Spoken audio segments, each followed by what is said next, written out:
Hello and welcome back to another episode of the Deep Dive English podcast. My name is Sam, My name is Anna.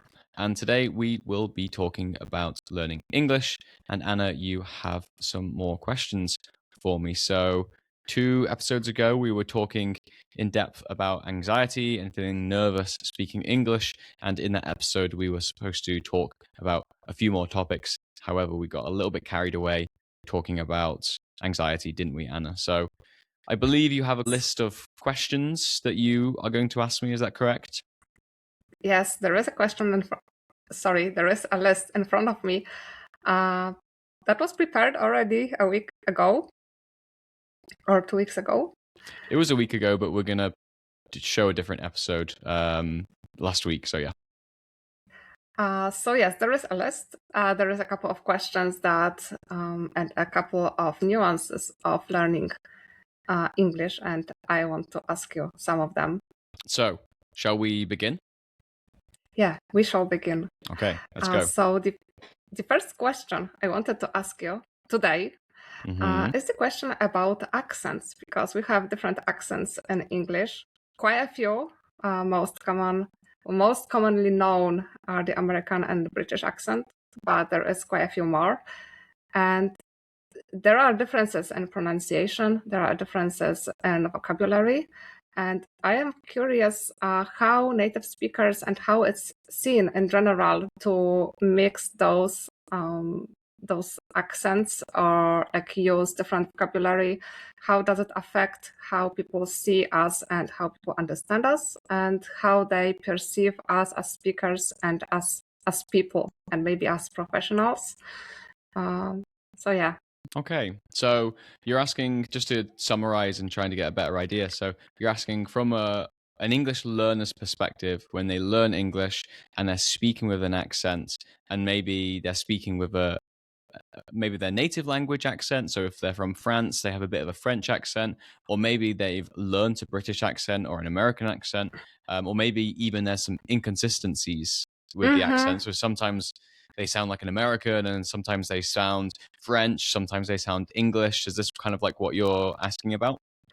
Yeah, and what if they, for example, like speak with more of like American pronunciation, but for example, use more the words that are considered more British, or like the British versions.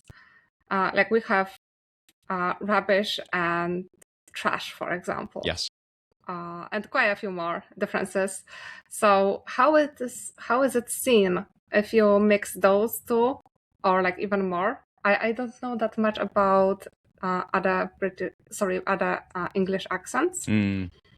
Yeah, so when I find, some English learners, they say, like, I'm learning British English or I'm learning American English, and they'll only watch American shows and watch American YouTubers and learn the American accent and the American vocabulary. And if you're working for an American company, or you're moving to America, this kind of makes sense. However, there is not one homogenous American accent or, specific vocabulary that all Americans use. I can imagine the slang and vocabulary in New York is probably different from in Los Angeles or Austin, Texas, or somewhere in Alaska. I can imagine the accents, vary quite vary a lot, and also the vocabulary that they use varies a lot. Like, even for basic things, they might use different words. America is a big place. Britain is quite a small place. However, there is such a diverse range of accents there. From Liverpool to Manchester, you can get there under an hour in the car, and these people sound completely different. If you listen to a football player like Steven Gerrard and a football player like Gary Neville, they have very different accents, and they're from Manchester, one's from Liverpool. So, and it's very close. So I think it's useful if you have like a specific outcome or goal in mind, or a place to reach. For example, America, Britain, you're moving to Britain, okay, learn British English. But I don't think it matters really that much. And I don't think people really are expecting you to speak in a said accent. it can help to be understood more. For example, if you're moving to Britain, having a more British accent in English will help you be understood, and learning some of that vocabulary as well.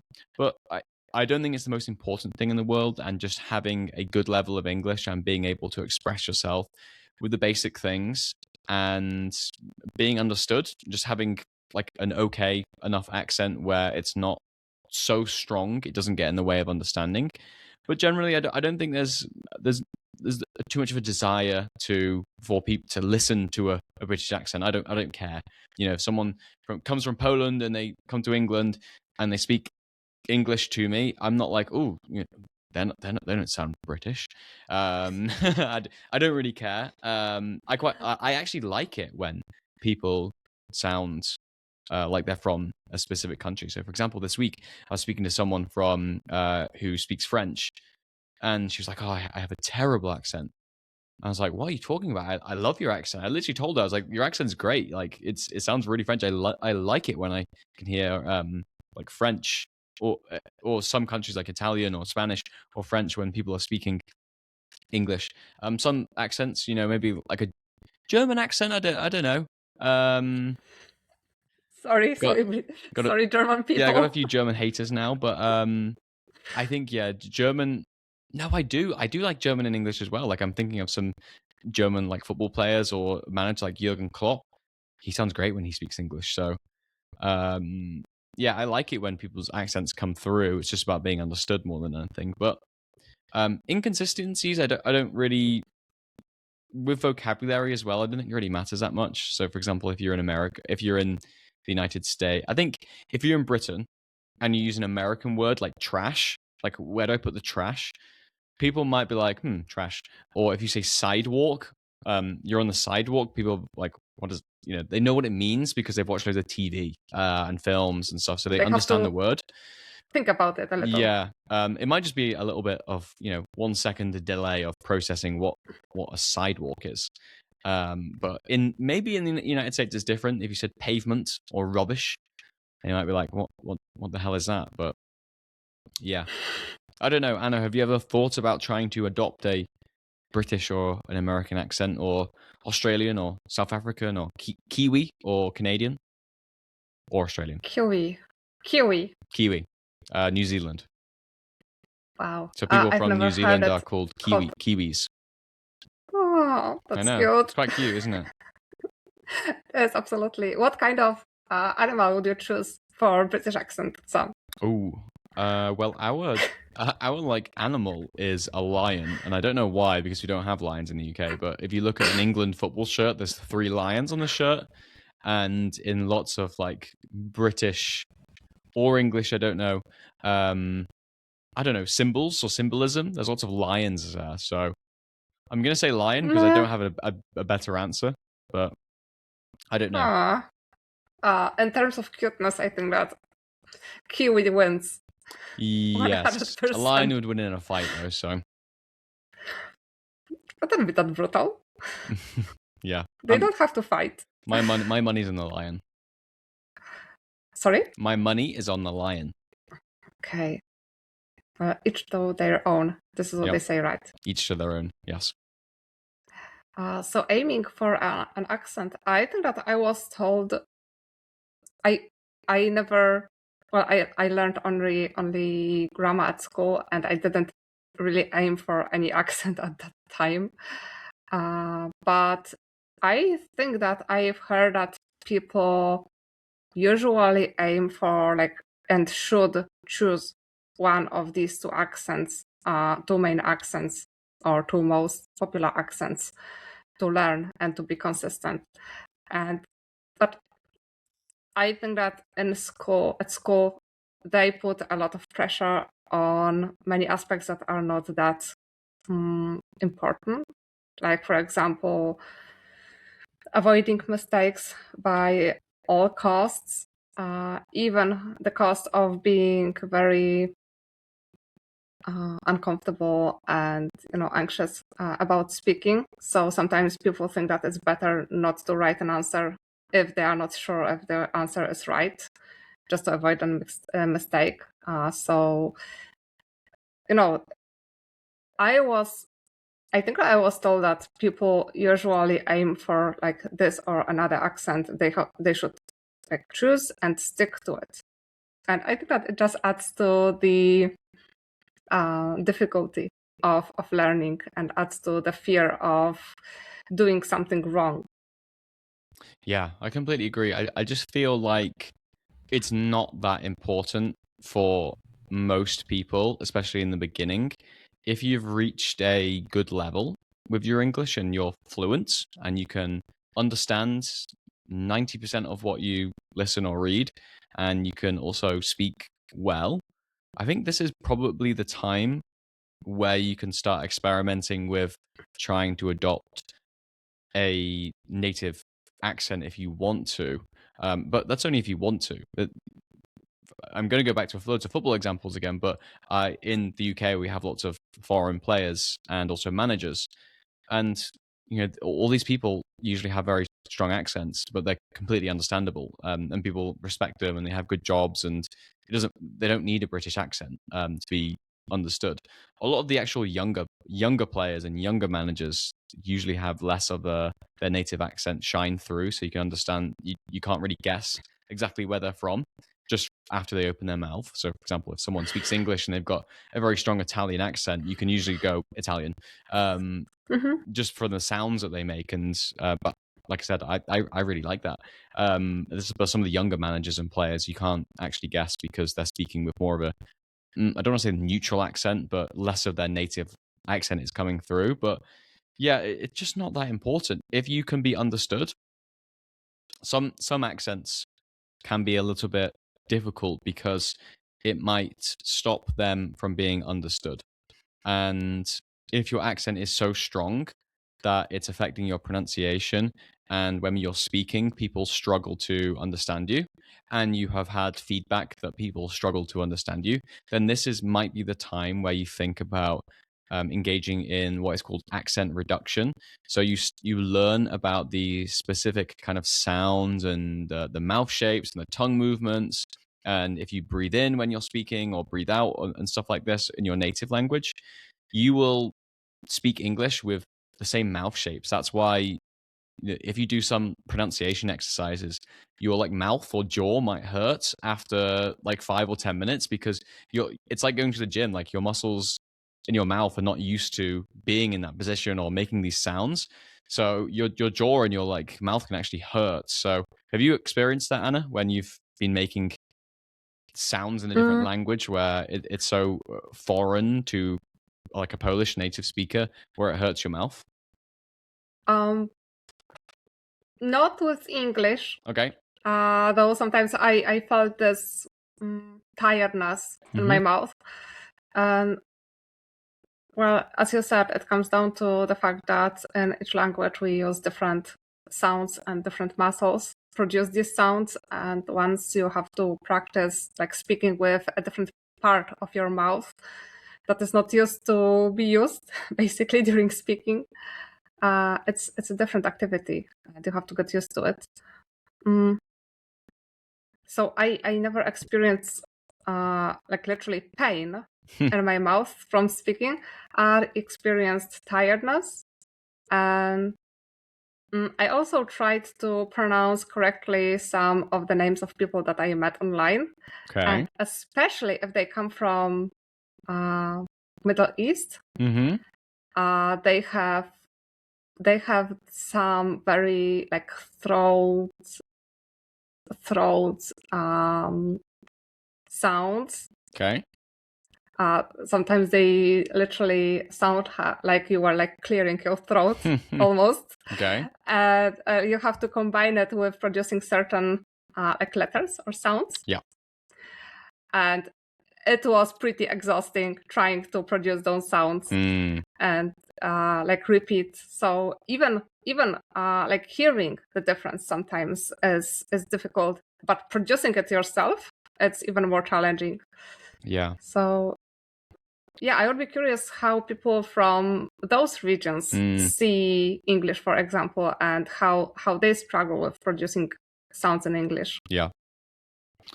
But yeah, exactly. Each region or country will come with its own challenges because of, each like language, whatever your native language is, each one of those will come with its own unique challenges. So someone from Vietnam and someone from India and France will all have different kind of problems when they speak English because of their native language. So, for example, French people, I've noticed I don't think H is like common in the French language, like the letter H, or maybe the sound with H. So when they say the word hotel, for example, they might say hotel, and they drop the H. And this kind of gives away the idea that they are French, because when an English person is saying hotel, they say hotel, not hotel. And yeah, I've been with French students before where they keep making this mistake, and it's only because French is their native language. But if they're from India, they might not make this mistake because H might be more common in their language, for example. I don't know, but just an example. But it's important to learn about your native language. So you can probably just search it on Google or use AI. Or there's a great website and resource on YouTube channel called Improve Your Accent, and he has like a blog with specific native languages and the mistakes that they make, but I'm sure you can just ask AI, and then it will give you a list of the common mistakes, and you can just like work on them and ask. You can just ask AI, like, these are the common mistakes that Spanish people make when they speak English, pronunciation mistakes, and can you give me some exercises to reduce my Spanish accent or something like this? But mostly people worry way too much about accent. If you can be understood, it's not getting in the way of being understood. Like it shouldn't be a priority for most English learners, in my opinion.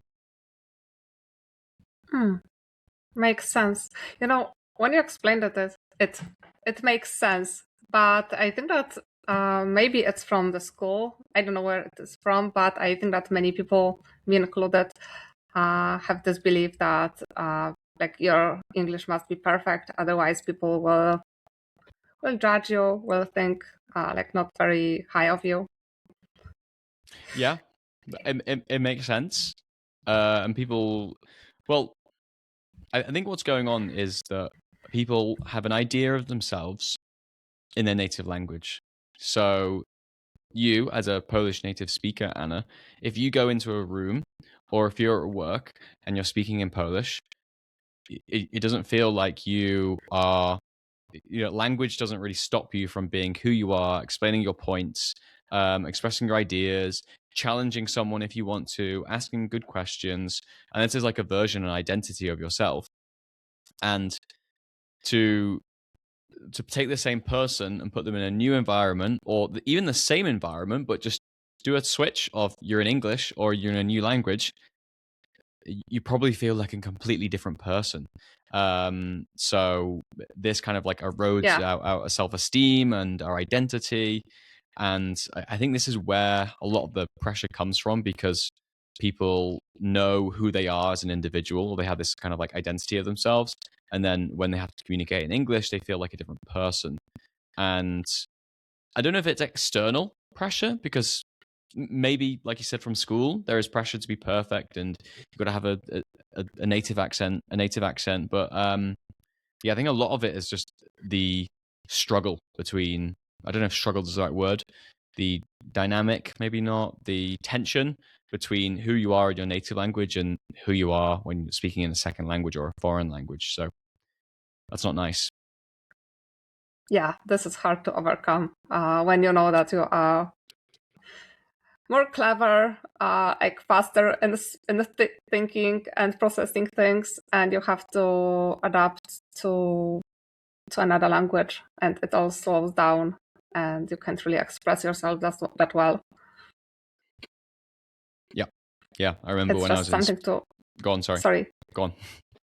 No. Okay. Yeah, I remember when I was in Spain and being in the teacher's room and everyone was speaking Spanish in there, and like my Spanish was not good, and just feeling very shy and timid and just not who I am normally. I wasn't the most confident person in the world then. I still I struggled quite a lot with social anxiety, but being surrounded by a language that I wasn't really comfortable in, made it so much worse. And like being in a professional environment like work, where you feel like you can't express yourself, is really hard for people, because like joining an online call and speaking English, like we do in our like in the community, that's one thing, but it's friendly. It's like it's not that important. Like if you mess up there, it's not the end of the world. But if you are at work, your whole professional identity is like attached to this, and it might affect your sales, or it might affect I don't know, a meeting or organizing something. So it can be there's an extra level of like pressure at work, isn't there? So yeah, not easy. That is at all. Just something to embrace, I think, and just adapt. Yeah. But yeah, in terms of inconsistencies, I don't think it really matters if you pronounce some words with an American accent or a British accent. People won't pick it up, really. Sometimes I pick it up when one of my students says something. I'm like, whoa, you sounded really American then. And it's probably because they've heard the phrase in films and TV a lot. So that's just how they've learned kind of how it's said. But yeah, it's quite funny when I hear someone like sound really British or sound really American for like 10 seconds or just a few words. Yeah, I guess it's not a problem. I guess it's not a problem really that much. My next question, because I actually combined those two, accent and vocabulary. Sorry, Sam. It's okay. I got two in one go. But another question is how to improve your speaking in general. How to practice and how to be better. Well, I'm gonna play an Uno reverse card, Anna, and ask you how you improved your speaking.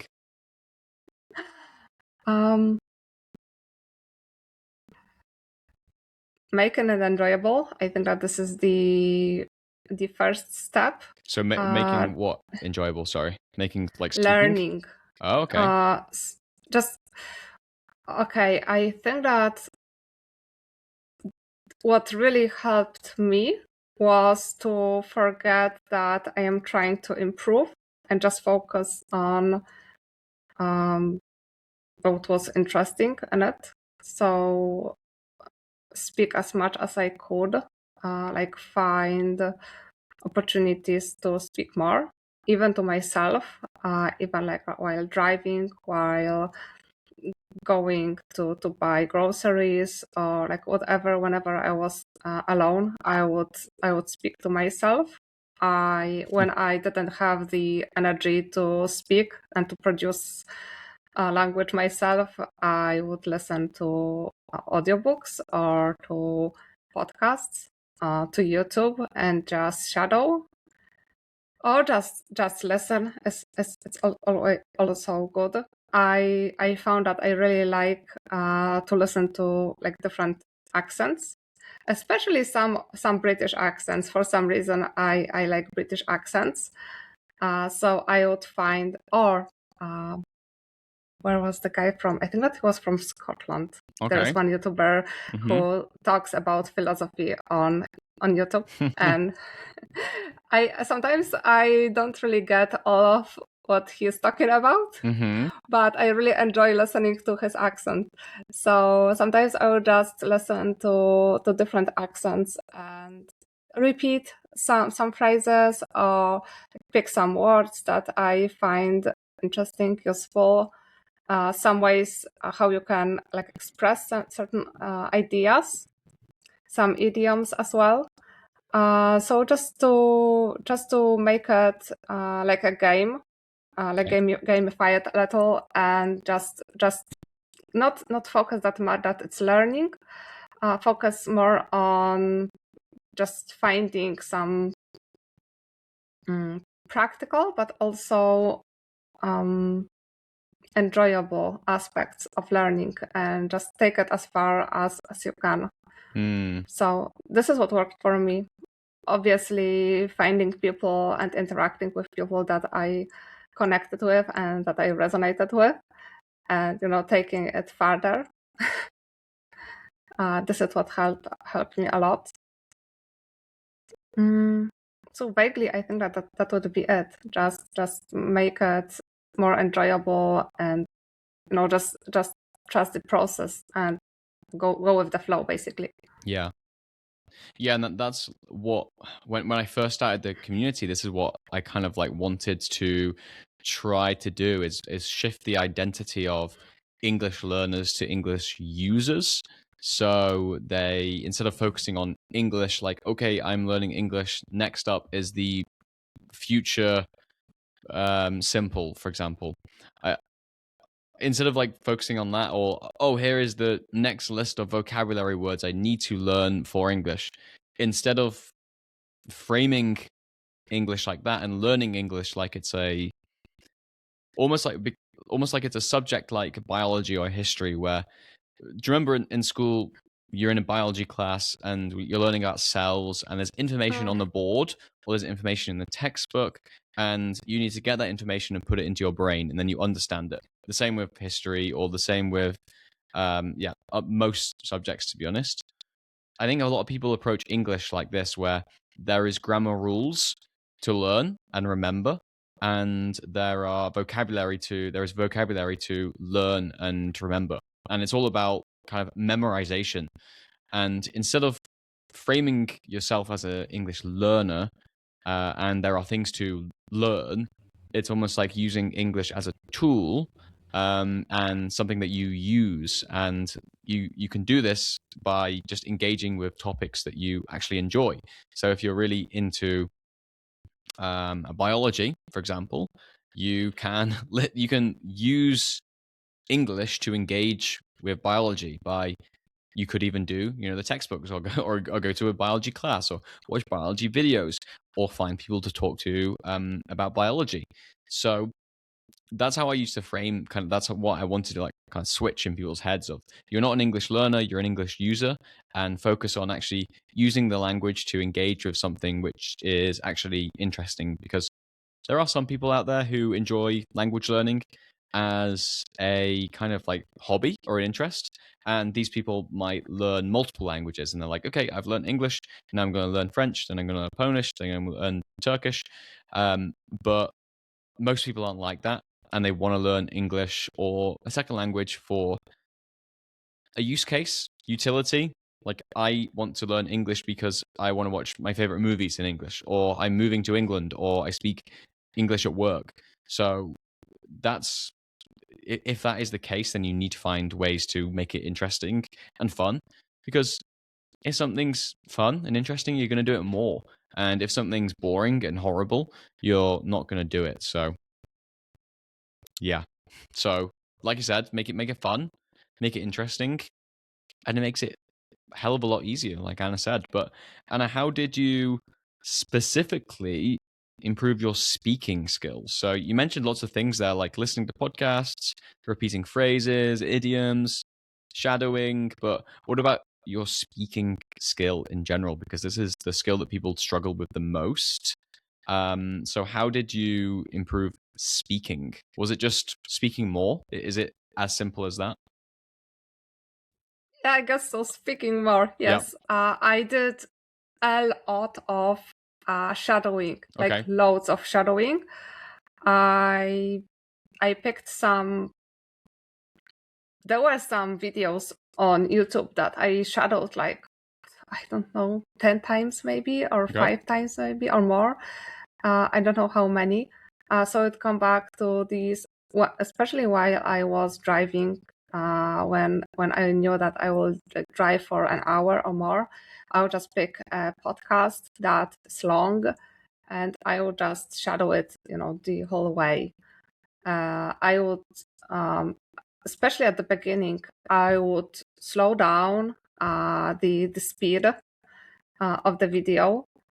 So I would really pay a lot of attention to shadow properly, and to make sure that I really, like, I don't run through those words. I really tried to do well with my pronunciation. I would stop.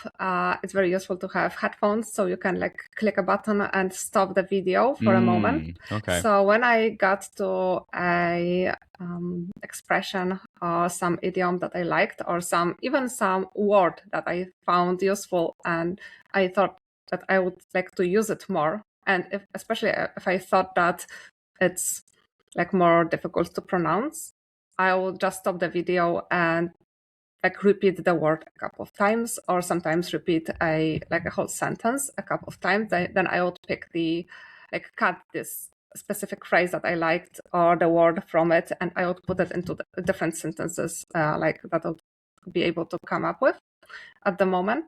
Then I would go further with the video again, and I would just repeat it a lot. So it were like a lot of hours spent only on shadowing. Yeah, God bless anyone who invented podcasts and headphones as well. That made it possible.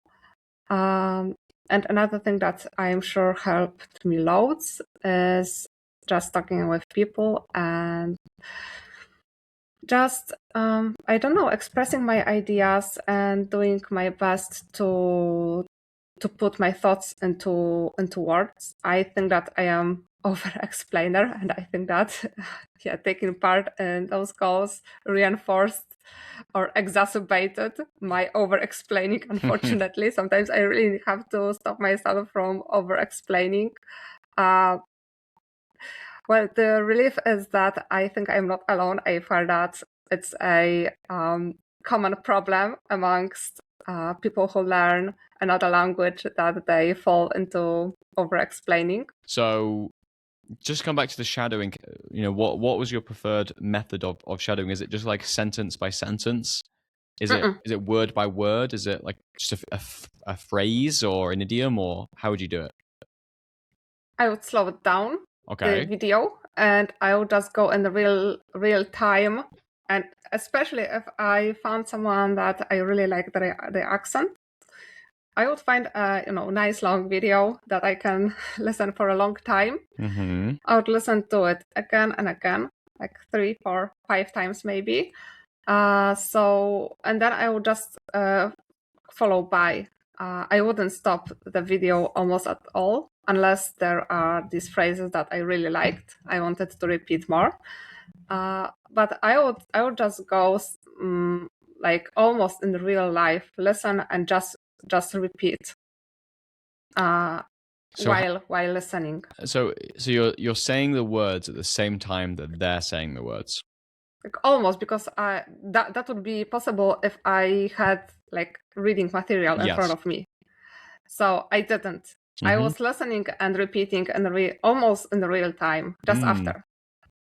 Interesting. So because our brains can't do two things at once, you are switching between listening and speaking very quickly.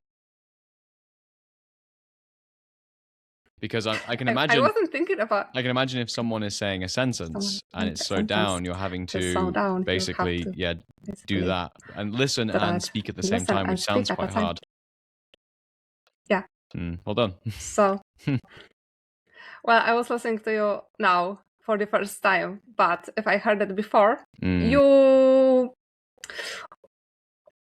are clusters of words that usually go like together. So if you hear something second time, third time, you can kind of you almost expect what's coming next. Yeah, and I think that's why those I don't know if you've seen them, but there's videos online of people doing things in context, so that they're filming themselves walk around a city or walk around a park, and they're saying like, there is the bench, I'm going to go sit on the bench, and is the video of the bench, so you get the visual context. There's also the subtitles at the bottom, and watching these videos over and over again. You could probably just watch those videos once, to be fair, because they are very contextualized and you have the language in front of you. But yeah, I think that's why those videos are very popular, especially with beginners, because the language is so contextualized. So you kind of like can guess what's coming up almost. I don't know. Probably. Though for me, I usually used I used to shadow a lot while doing something different. So my phone would be on maps most of the time, Google Maps. Yep. Or in my pocket. If I was going somewhere, I wouldn't just look at the screen. So for me, it was more useful just to shadow, even if I had to listen again the material. It worked well for me, but I think that it's up to everyone to just choose the method that they prefer. For someone, it could be maybe very boring to listen again to the same thing. But then you started speaking to real people, talking about different things, which I can imagine was very beneficial for you. Yes, it was. Yeah, definitely. I was very stressed at the beginning. I was extremely stressed at the beginning, but only at the beginning. I think that I can't really tell how long it took, but I think that probably a couple of calls before the enjoyment from the calls overweighed the stress. So we're going full circle back to you need to enjoy it, make it easy, not easy. Yeah, make it easier by actually enjoying it and finding it interesting. And if something's boring and stressful, then you will avoid it. If something's stressful but exciting, then you'll probably try to do it. Yeah, I think that also you said that you can frame anxiousness as excitement. Yeah. So because they release very similar chemicals to your mind, basically to your system. Yeah. So being stressed is almost like being excited. So you can just redirect these feelings and convince yourself kind of that you are actually excited and not stressed. It may help a little. I don't think it can fix it like fully. But again, discomfort is a sign of growth. I think you can't really grow within your comfort zone. That's completely true. But yeah, the steps on how to become a better speaker are actually very similar to how to become less nervous when speaking. Essentially, you need to start speaking more. Doing that by yourself is the first step. You can do this by reading out loud, doing speaking exercises, or like Anna said, shadowing by yourself. This is step one, which is the same as if you feel anxious. Step two is find someone who you feel safe speaking to. That could be partner, friend, another English learner that you know, an English tutor, or joining a community if you feel or like finding a speaking group if you feel, or like a language exchange if you feel comfortable there. If you're nervous, that's maybe a little bit different. Maybe choose someone that you trust first, or an English teacher. And then it's just practice, really, isn't it? Maybe try to speak about different topics, talk about things that are a little bit more complex. You can't just keep talking about what your favorite food is and where you went on holiday last year. You need to, go beyond this eventually. So keep getting into rooms and conversations where your English is being challenged. And just, when you get there, it's just practice, really, isn't it? It's just volume of more and more speaking. Sure, a little bit of feedback can be useful. But some people really don't need the feedback. They just need practice. And yeah, feedback can be useful. Like if you're making some big grammar mistake or some words you're mispronouncing, it's worth kind of knowing about it, but it's not going to stop you from speaking if speaking is the skill that you want to improve the most. So yeah, just volume, just speak more. It's actually really simple, isn't it?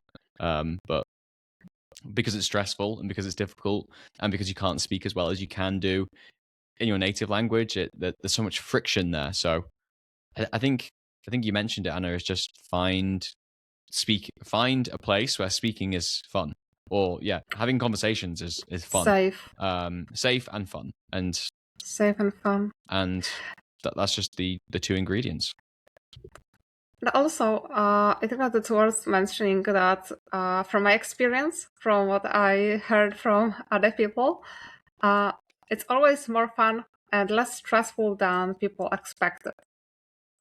I read it so many times in the comments or even on posts where people said that they were very anxious, they were scared, they were very stressed before joining the calls, and they discovered that the calls are, very fun and everyone is supportive and nice and friendly, and yeah, and there was nothing to be afraid of.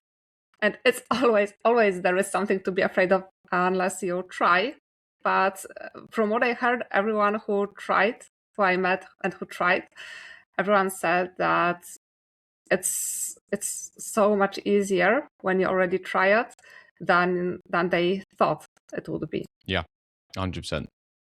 It's literally linked to our conversation about anxiety. Is we imagine the worst case scenario. We can imagine ourselves completely freezing and not being able to say anything, and the whole spotlight is on us, and everyone's saying, "Go on, then speak," or laughing, and it never really ends like this, does it? So, yeah, the worst case scenario is our enemy, but yeah, it's never as bad as people imagine. So, yeah, find that space that works for you. Make sure it's fun. Make sure it's safe, and keep practicing. Really, I can't really think of anything more else to say on that. Can you, Anna? On what exactly? On improving your speaking, yeah, on improving your speaking, or overcoming? Yeah. Improving your speaking. Practice more. I think that practicing is the key, and there is no other way really. Yeah, true. I guess if you don't speak much at all, then getting practice in is the most important thing.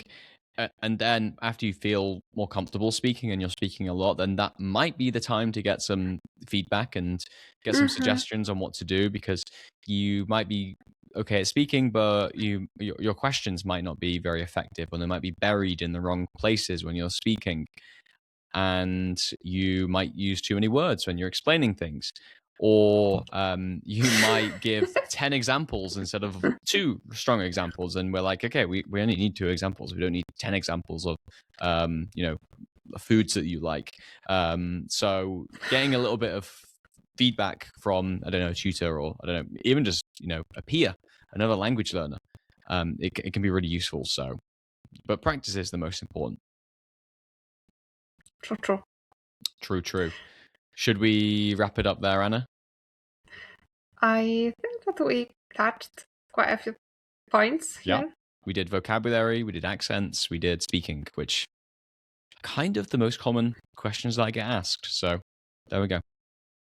Sounds great. Great. Okay. Thank you for listening to another episode, and we will see you next week. Bye. Bye-bye.